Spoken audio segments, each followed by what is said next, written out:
Welcome to Behind the Paranormal with Paul and Ben Eno.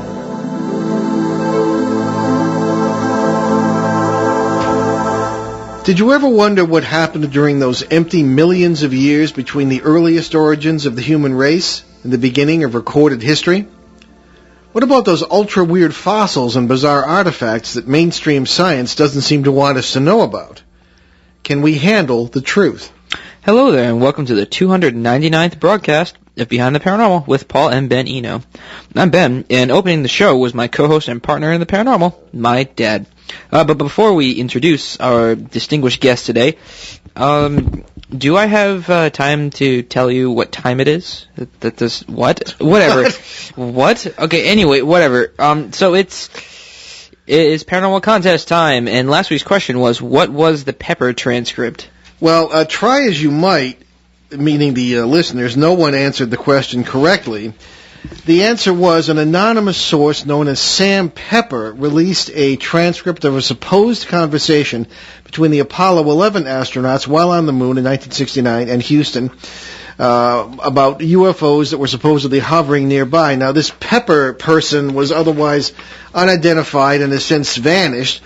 He supposedly got this transcription from one of the frequencies that NASA often uses, and they always use several frequencies, several of which are not necessarily not broadcast to the public.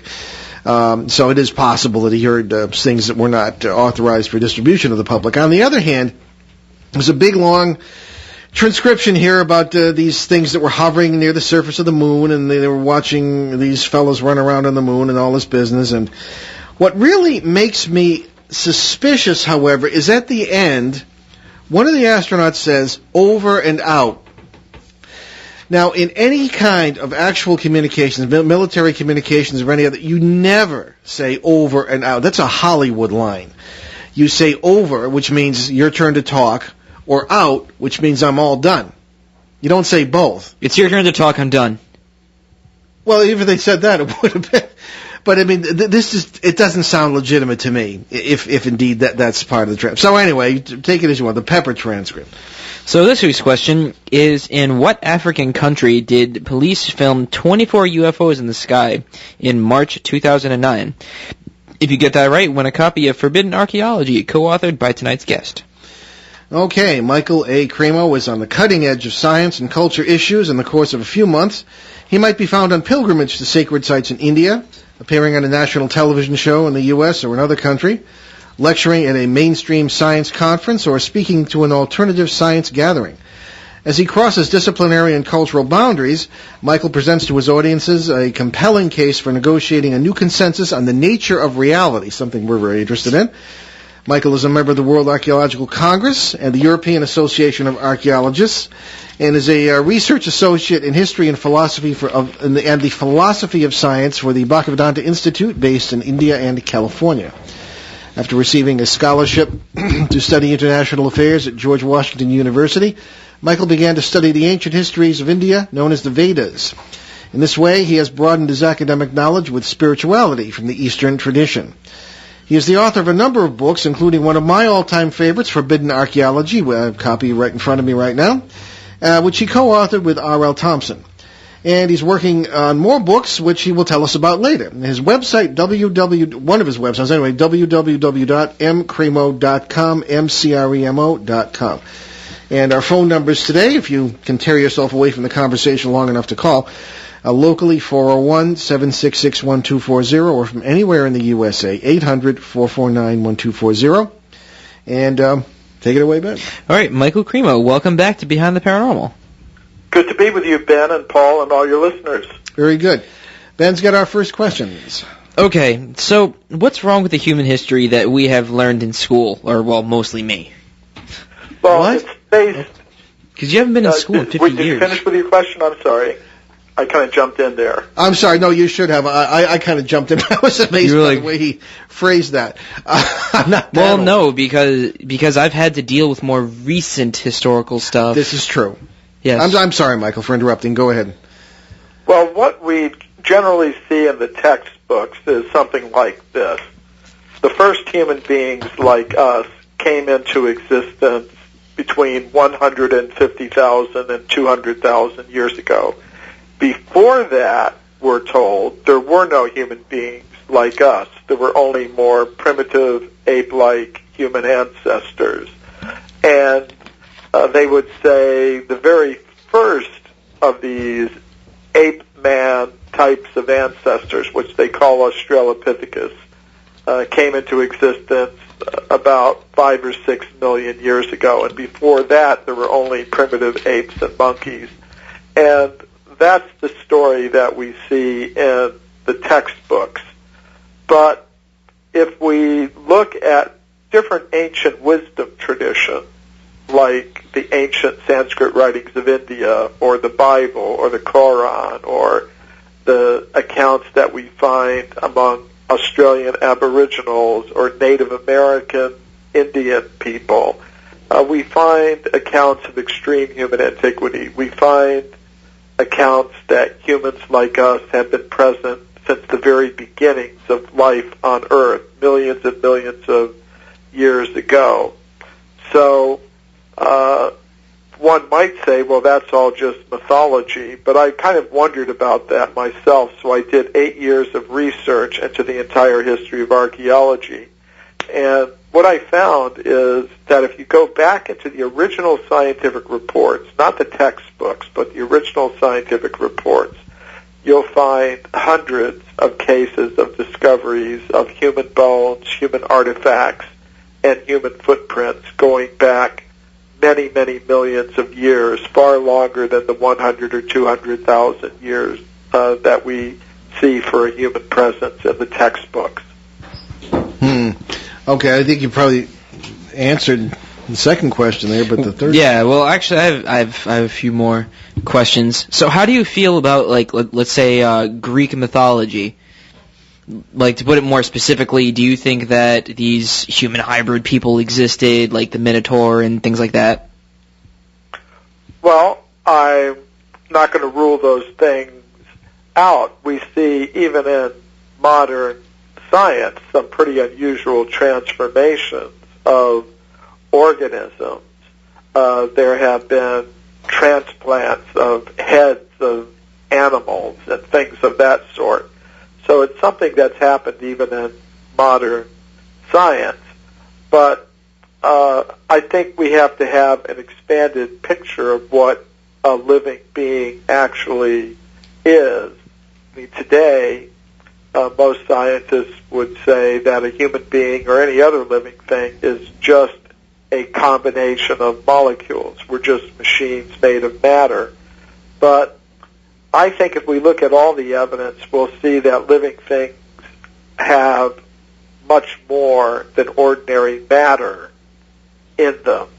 There are subtle energies, subtle mental energies that endow living entities with what we might call paranormal powers, like synesthesia, the ability to use one sense for another sense, telekinesis, the ability of mind to move matter, remote viewing, extrasensory perception, transformation, biological the transformation of biological form by mental energy. And beyond that, there's a conscious self that can exist apart from matter, and there's scientific evidence for all of these things.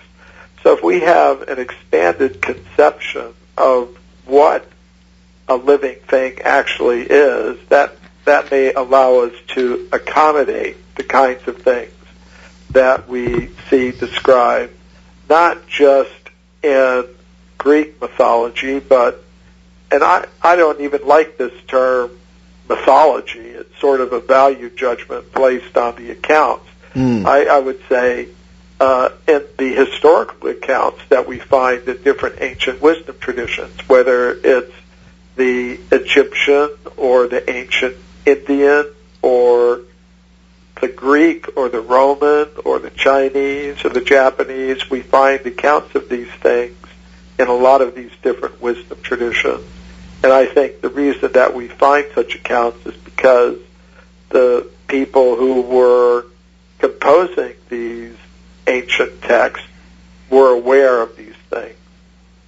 That's certainly very well put and very believable. So that leads right into our next question. Why are mainstream scientists so hostile to your point of view? Many of them are, not all of them, but a good many of them are, because they're very much attached to their current theories.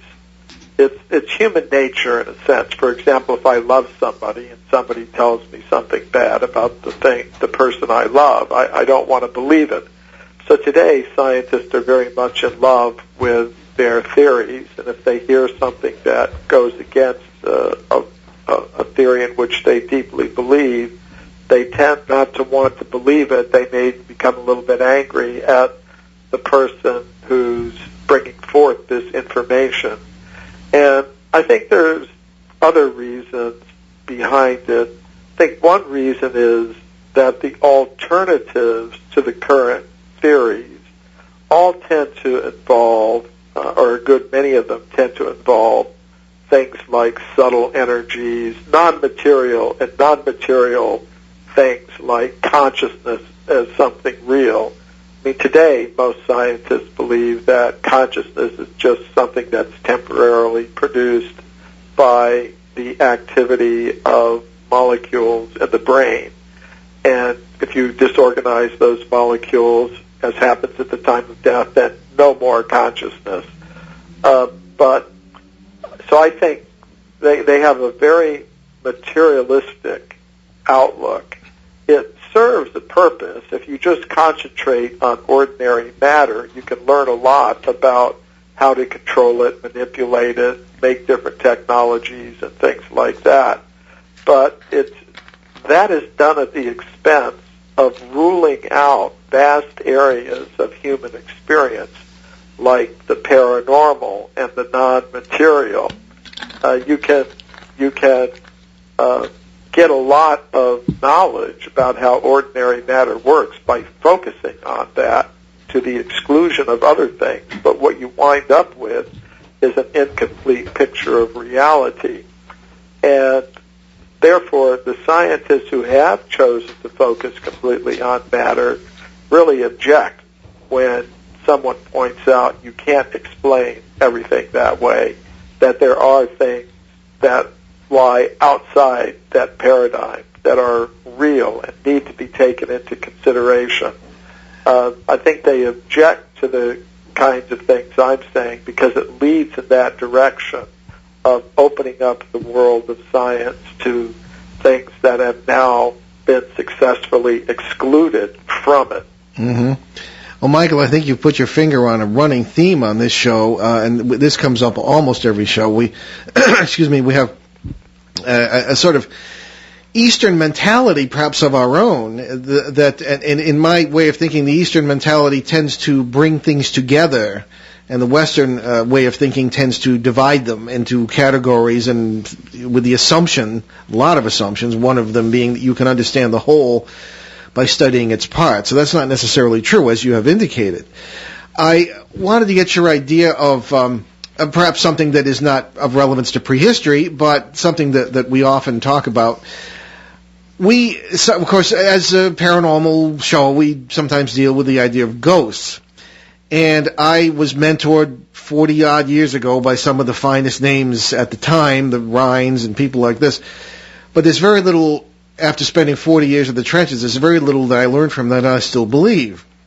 There was a belief that a ghost, quote-unquote, is a disembodied human being or the essence of someone or this sort of business. And I have always had a problem with the non-physicality of that because many of the experiences that in my research have been very physical.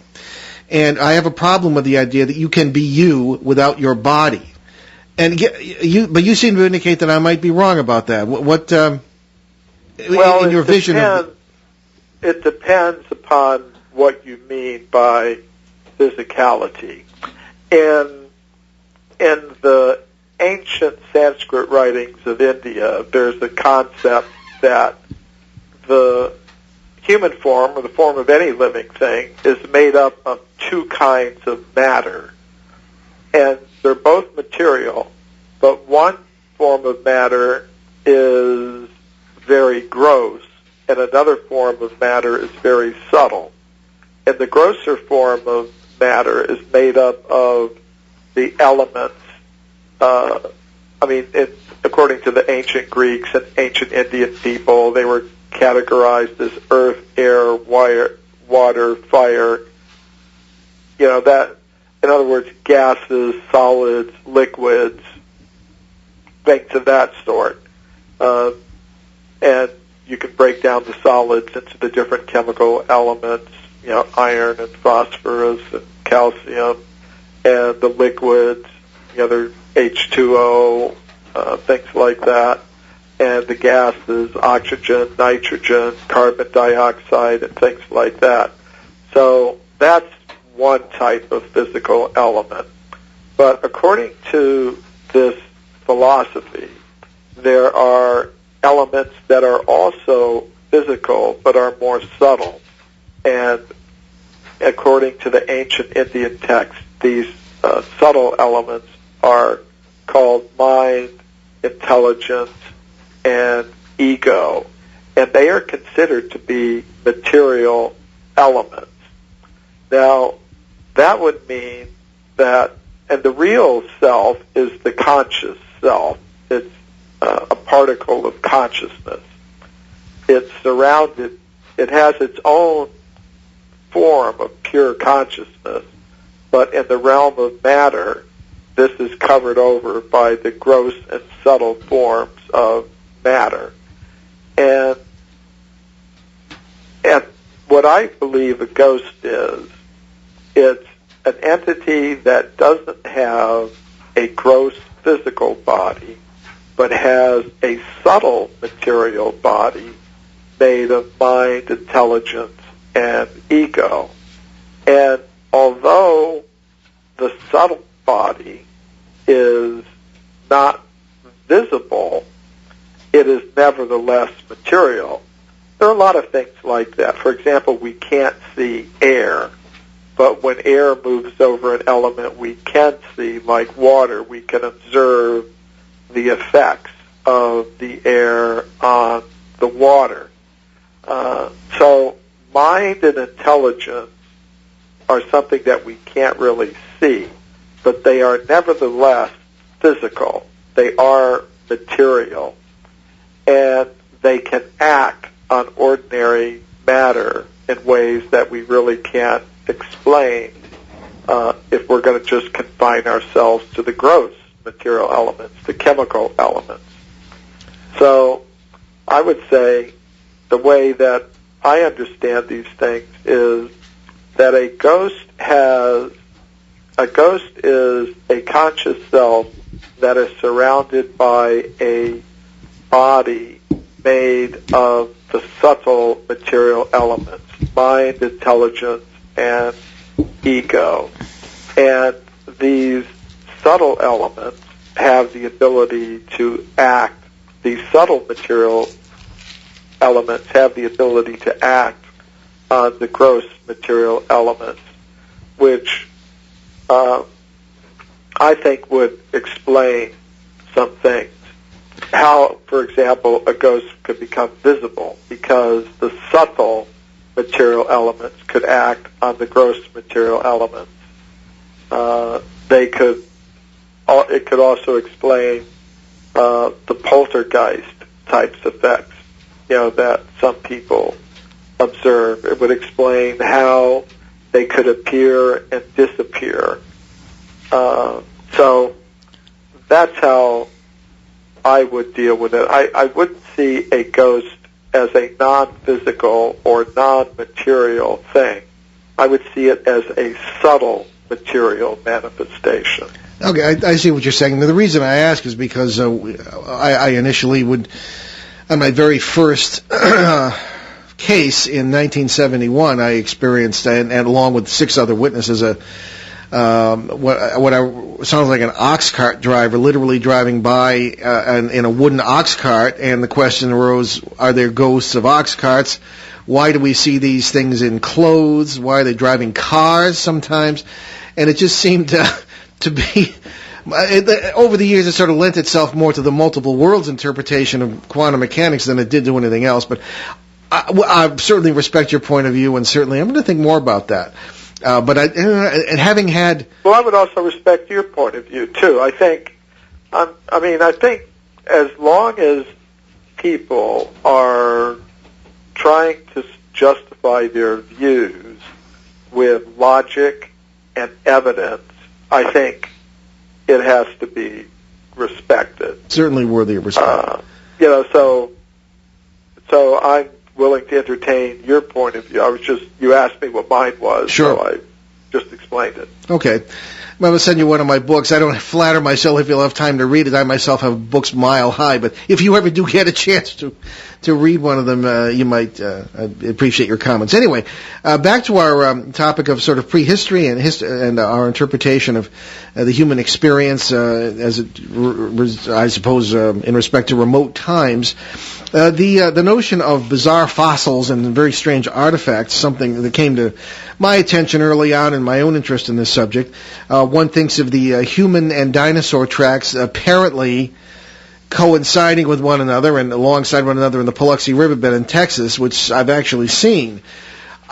Can you talk a bit about that? Why are they there? Well, it's an interesting case that, Paluxy River in Texas, near a place called Glen Rose in Texas, there are human footprints alongside dinosaur footprints. Now, I did not mention them in my book Forbidden Archaeology, which came out in 1993, and there was a reason for that. I had become aware of the case. I'd read some things about it, but the original report came out from a Christian creationist scientist, and he later withdrew his claims. He wrote a letter to Nature in which he decided he had been mistaken. He said, what I thought were human footprints were actually dinosaur footprints that had been eroded in such a way as to look like human footprints. So on that basis, I put the case aside. But a little bit later, after the book came out, there was an archaeology student in Texas who, read my book and asked if she could help out with any research. So I said to this archaeology student, why don't you go to that Paluxy River site and have a look at it and let me know what you think, because I hadn't visited the place myself.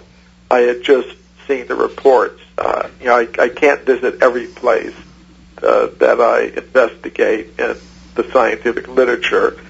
So I thought, well, this would be a good thing for this archaeology student in Texas to look up.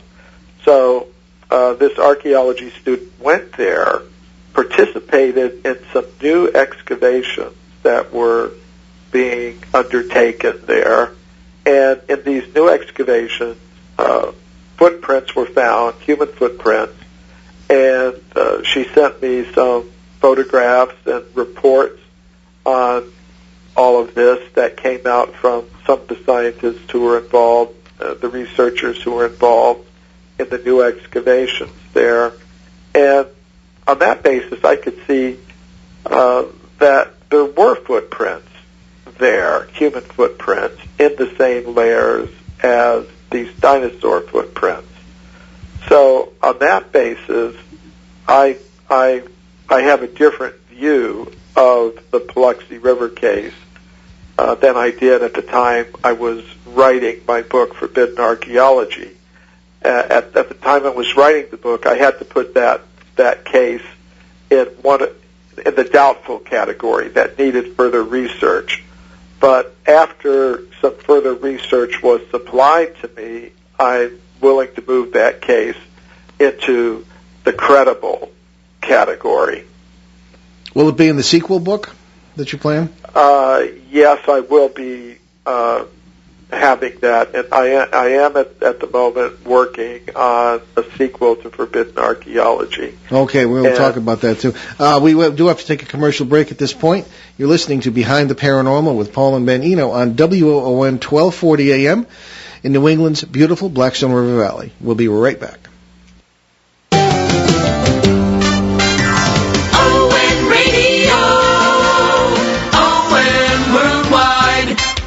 Hi, I'm Margaret from Woonsocket. I listen to Memory Lane every Sunday, 1 to 4 on WOON 1240. Tune in to the Memory Lane Show. More music from the 50s and 60s. ON Radio. ON Worldwide. And we're back here with our commercial break, of course, and we're talking about Amazon Kindle Fire, just released, $199, and it is probably going to be one of the most popular e-readers this year.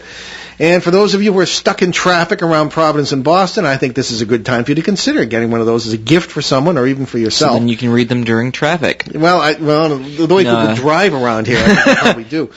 But the idea being that, of course, you can download well over 1 million newspapers, books, and with the Kindle Fire now, all sorts of apps and movies and TV shows and everything you'd ever want to download.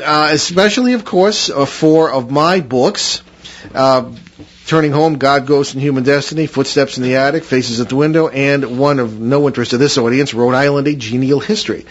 And I certainly would encourage you to. And if I can tap into our guest who's with us, Michael, are any of your books on Kindle? Oh, yes. A number of my books are on Kindle. Forbidden Archaeology, The Hidden History of the Human Race, Human Devolution, my latest book, The Forbidden Archaeologist. There are a lot of my books that are on Kindle. So there you go, folks. There are two authors here right now who encourage you to get Kindle and check out those books. Of course, naturally, you pay a lot less than you do for the print editions, and you don't have to take those $4 a gallon trips to the bookstore. And it's a wonderful gift. Amazon Kindle. Check it out, Amazon.com, and Staples as well. So there we have it. So we are back here on Behind the Paranormal with Paul and Ben Eno, and you're listening on WOON 1240 AM and ONWorldwide.com in New England's beautiful Blackstone River Valley.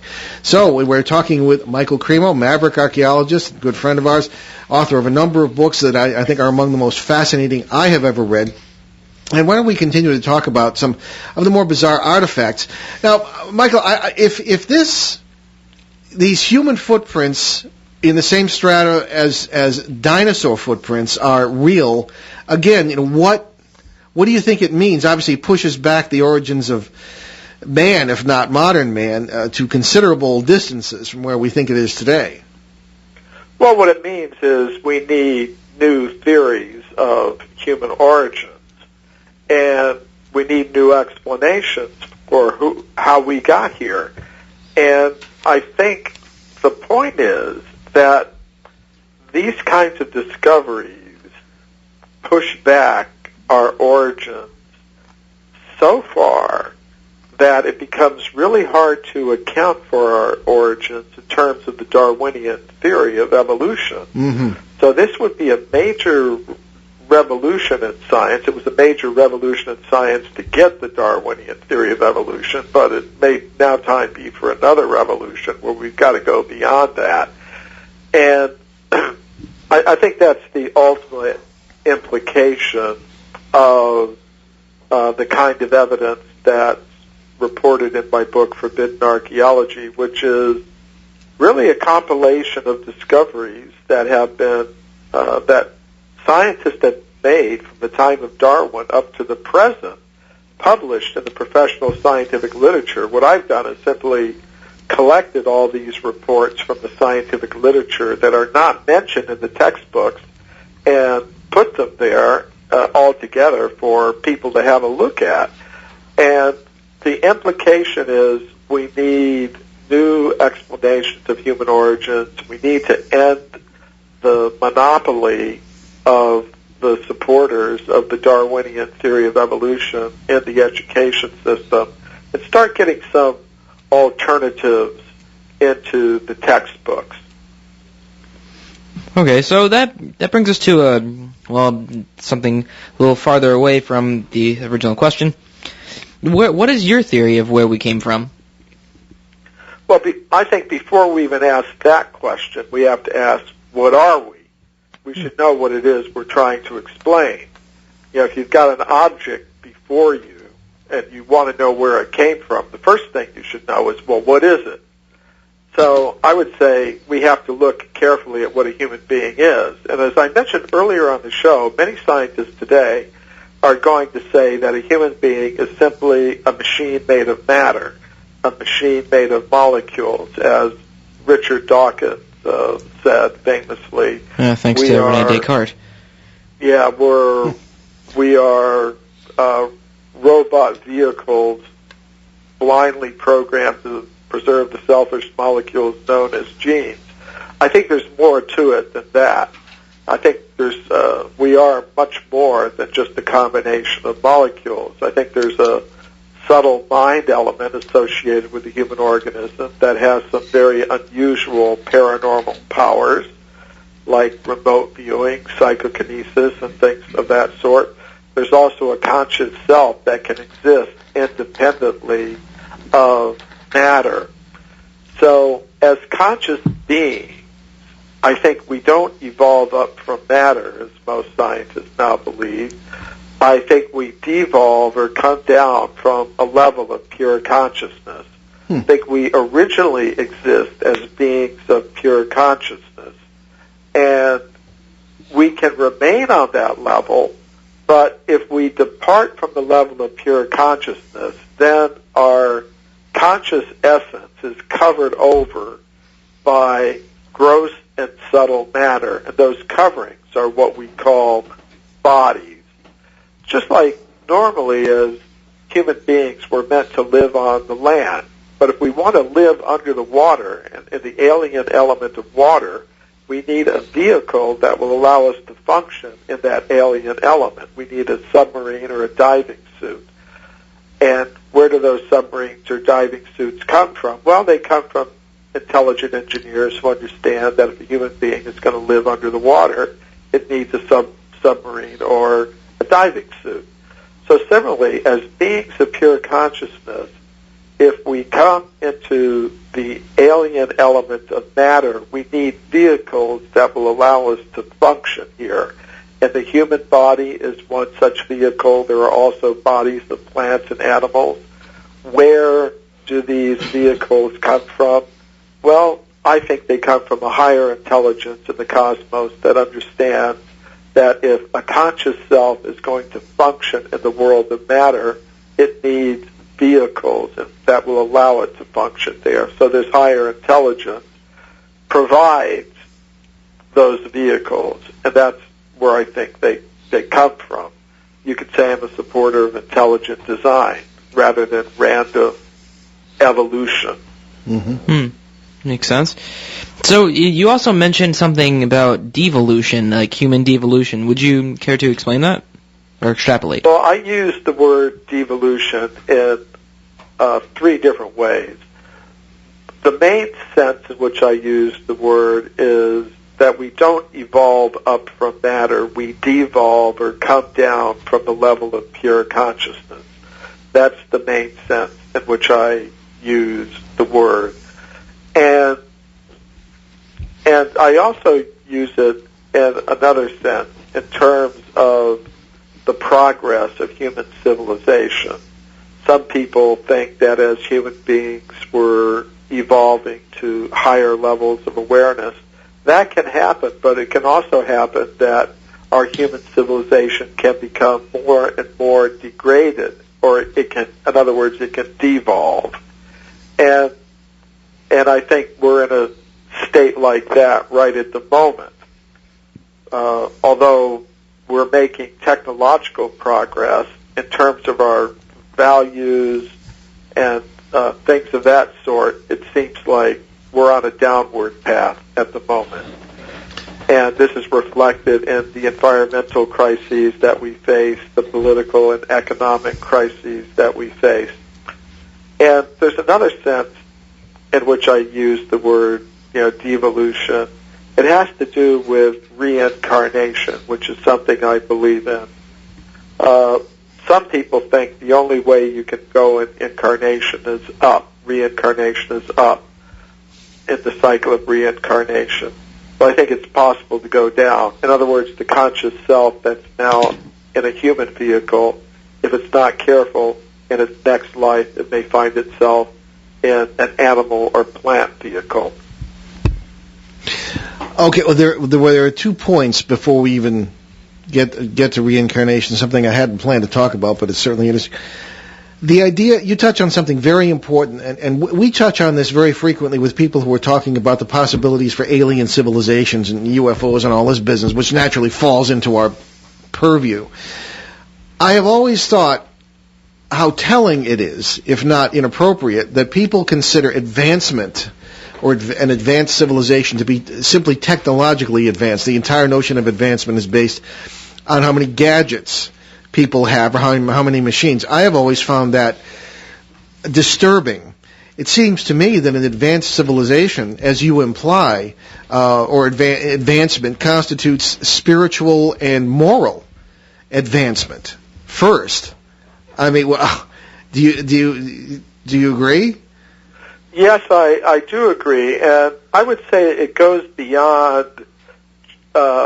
We have to have an expanded conception of what morality and spirituality mean, because some people might think that's very abstract. But part of what morality means is, say, if you have an actual moral leadership in the world, it will make sure that wealth is equitably distributed. It will make sure that everyone is able to work according to their nature. Everyone has some employment. It will make sure that nobody is cheating in the economic system so as to accumulate more than their fair share of wealth at the expense of others. It will ensure that there is not a lot of needless conflict going on in the world.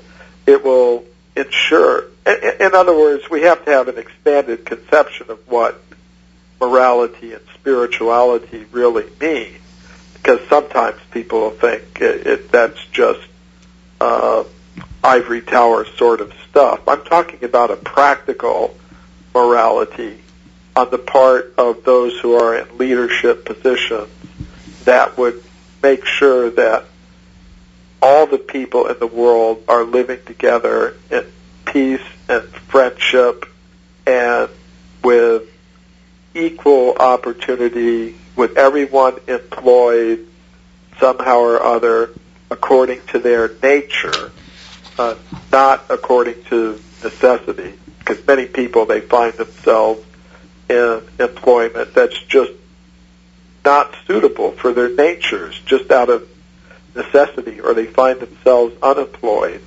or they find themselves without health care. So I think a real advanced civilization will be organized in such a way that everyone has employment according to their nature, everyone has health care, everyone has the necessities of life, and beyond that, once those material needs are satisfied, they have the opportunity to put as much of their human energy as they can into spiritual advancement. I think that's the definition of an advanced civilization. Okay, that raises a gazillion more questions, but we don't have time to deal with them. The notion of the Human Genome Project.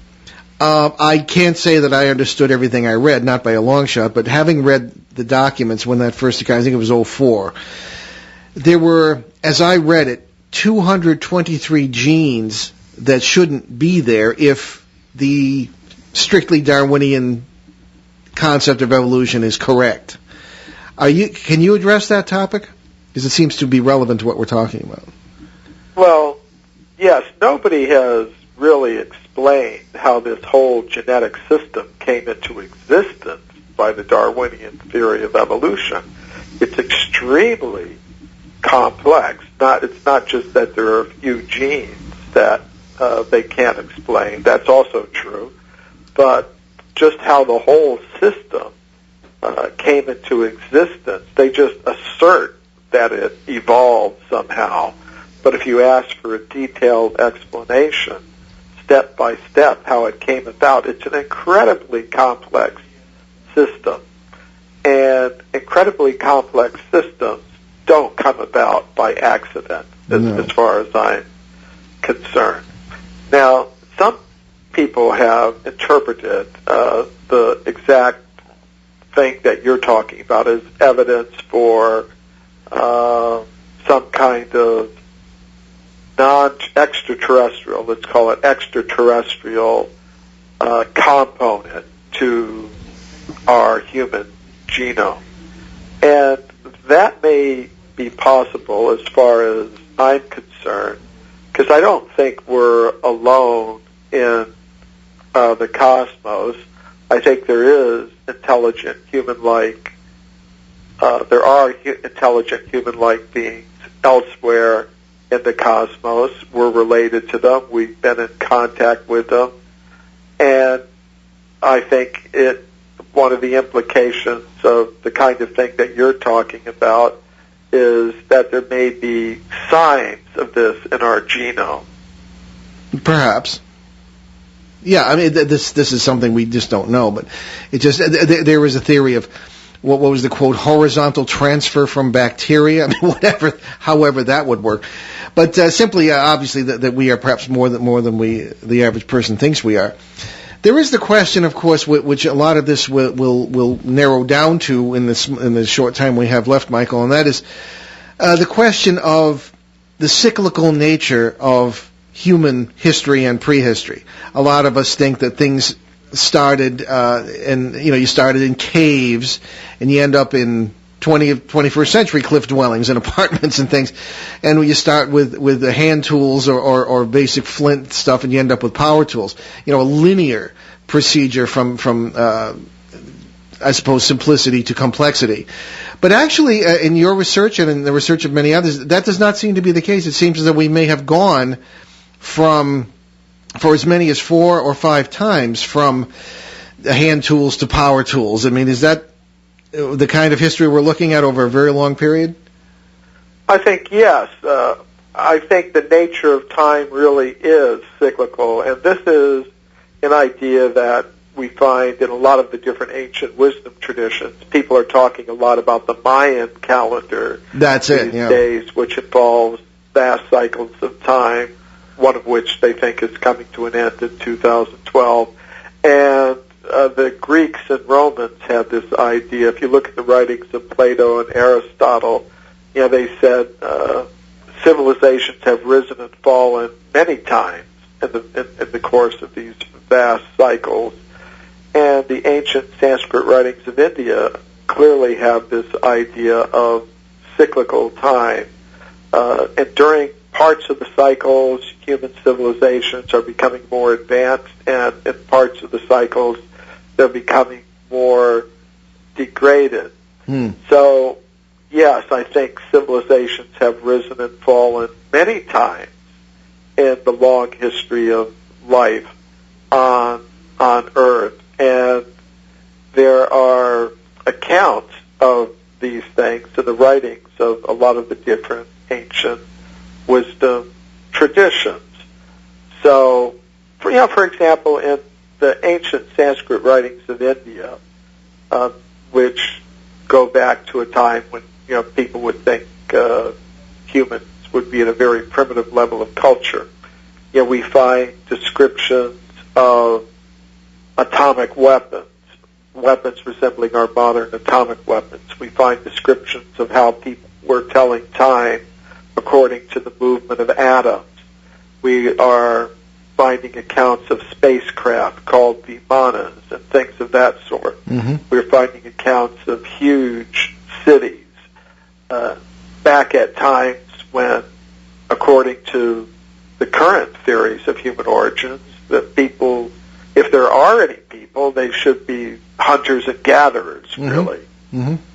So, yes, I do think civilizations have risen and fallen many times in the long history of life on Earth. One example that I mentioned in one of my own books is I had a friend who was a teacher from Canada, ended up living in England and traveled a great deal, and was into archaeology, went to Mohenjo-Daro in Pakistan, which is one of the more ancient cities in the Indus Valley, and one of the places where a lot of strange things historically have apparently occurred.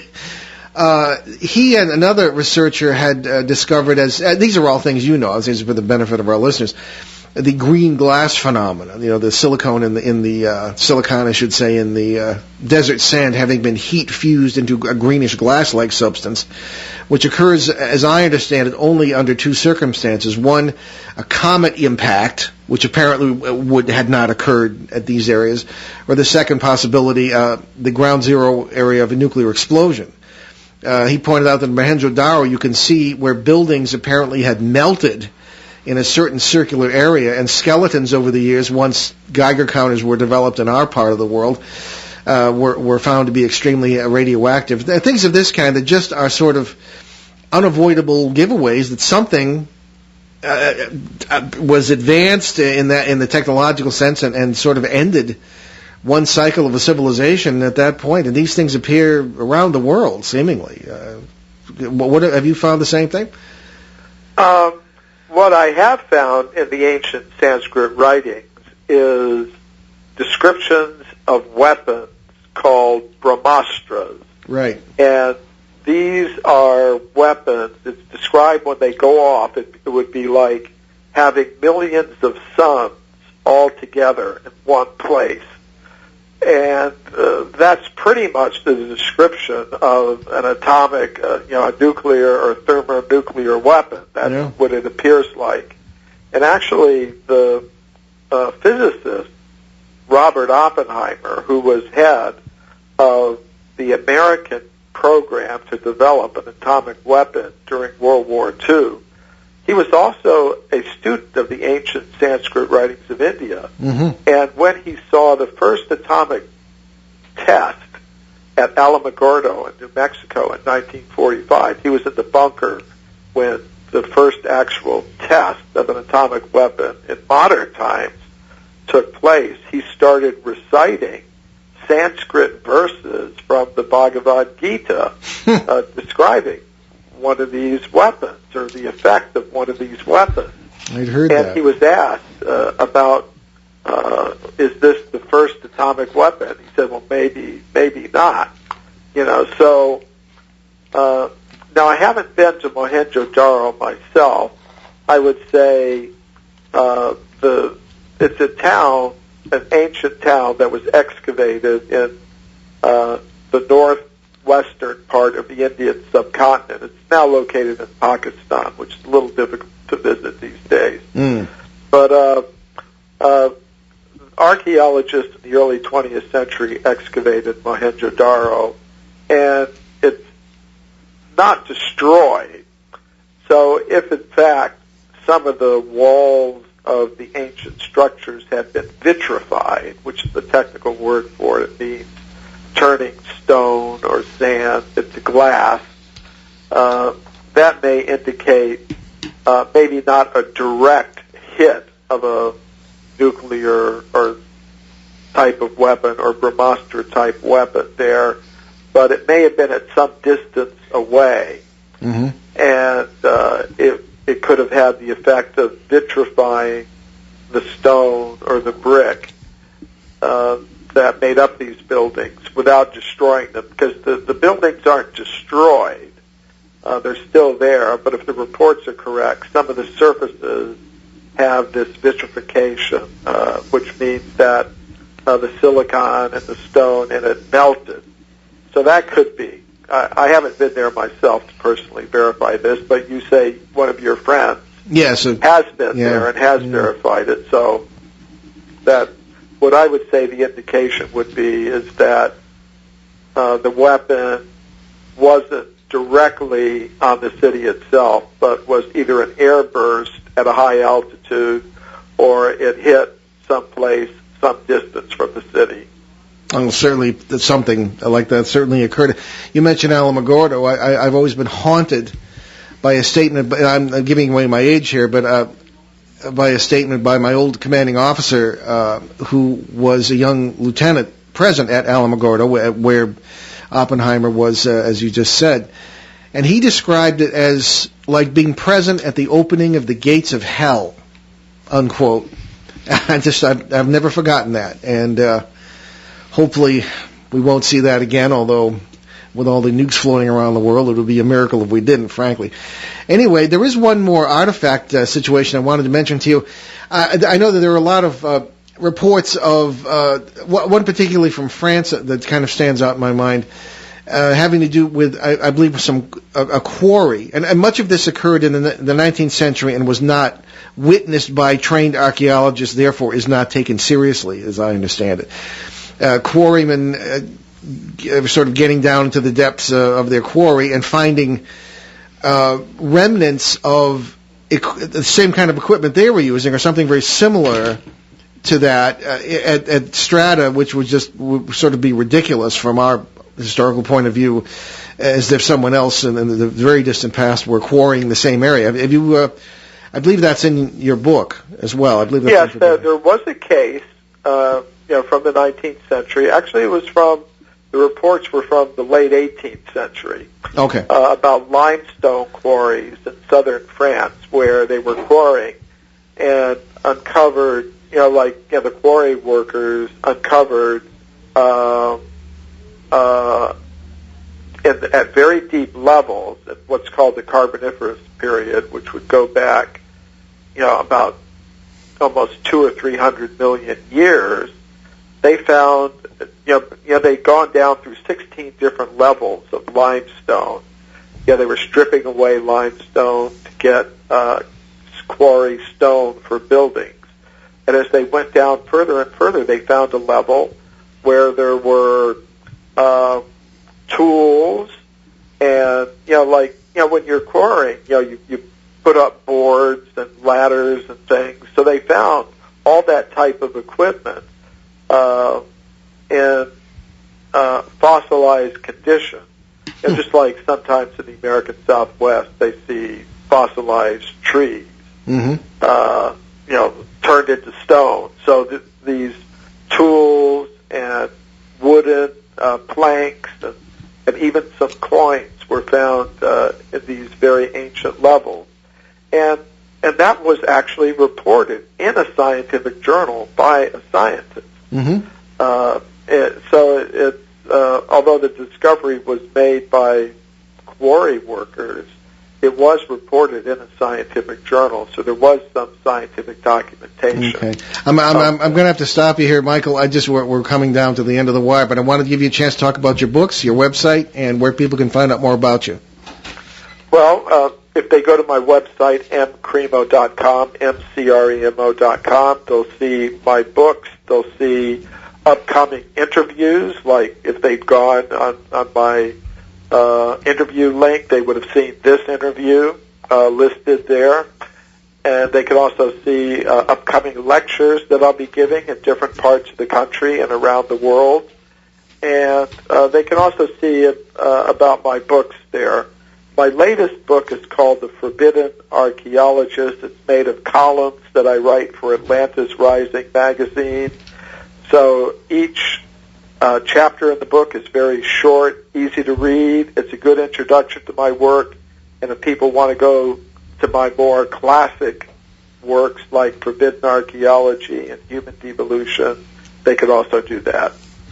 Well, Michael, I've always thought that your interviews with us are not only a great pleasure, but people should have received college credit for listening to the interviews. But wanted to thank you again for being with us, and we'll talk to you again soon. Thank you. Well, thanks for letting me give a class in your on-air university. Thank you very much. Take care. Now, okay, Michael Cremo, everyone. mcremo.com. Okay. So, a few announcements here. You want to check out my course in Science, Religion, and the Paranormal at the International Metaphysical University, intermetu.com. Accreditation is coming, which is why I did it. I take it very seriously down there. They're good folks. And you can take the whole thing online. If you live in southeastern New England, take a look at the course that Ben and I are teaching on Exploring the Paranormal, Providence Learning Connection. That's southcoastlearning.org, and we're running out of time, so we better get. So many thanks to our esteemed producer, Steve Bianchi, and we'll see you right here on next Saturday at 11. What? Next Saturday Next Monday. This is terrible. Who writes these things? Anyway, next Monday, and we will have Steve Bassett with us. And Steve is the UFO activist who is furious at the White House right now for sort of blowing off his 12,000 signature petition. And we'll hear all about that on the UFO disclosure. Bureaucracy. Yes, so don't miss our weekly Sunday show tomorrow night. What? Don't miss our weekly Sunday show. Sabotage. Don't miss our weekly Sunday show on CBS New Sky Radio in Boston, Pittsburgh, Detroit, and Seattle. On December 11th, we will celebrate our 300th show by spending an evening with the great science journalist Linda Moulton Howe to get a complete update on what she calls high strangeness. So we'll leave you today with a quote from Albert Einstein. Great spirits have always encountered violent opposition from mediocre minds. Thanks for joining us on our great cosmic journey. We'll see you next time. Return to this radio frequency 167 hours from now for another edition of Behind the Paranormal with Paul and Ben Eno.